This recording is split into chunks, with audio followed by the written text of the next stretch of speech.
like to get your thoughts on Ireland and Ireland's place within this environment. Obviously, we've always had this, position, part of the EU, but with strong relations with the US. And I mean, certainly we're starting to see that some of the tensions that we're talking about here, emerge in Ireland as well.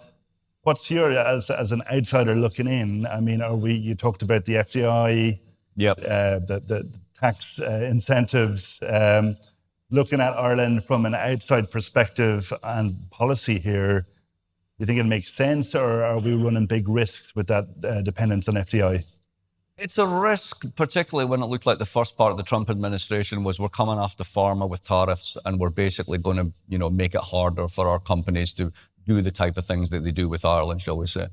And and for better or worse, the administration seems to be a bit like sort of, Homer Simpson, in the sense that sort of like, what was I talking about? That dog has a fluffy tail. Look at that, Marge. And they just get totally just all over the place.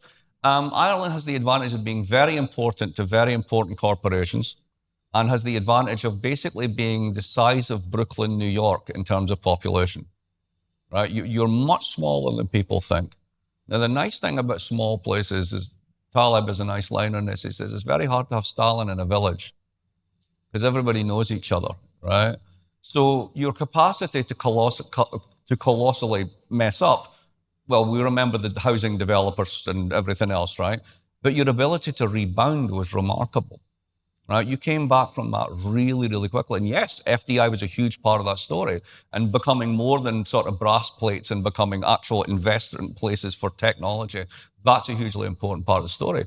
But you are, I'm sorry for riffing on Taleb recently, but I've been teaching him, you're anti-fragile in a way that many places are not, because you're exactly at the right scale and you're nimble enough that when the punch in the face is coming, you get out of the way and you can duck it by and large.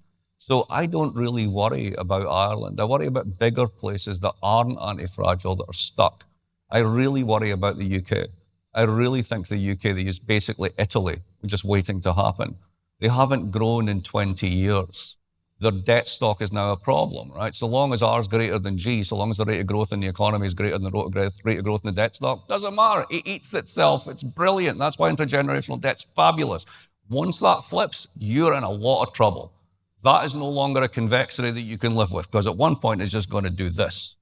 And we've seen signals of that happening already. And I just don't see how they reboot their business model, how they reboot their growth model in a way that they get those higher rates of growth and higher rates of productivity.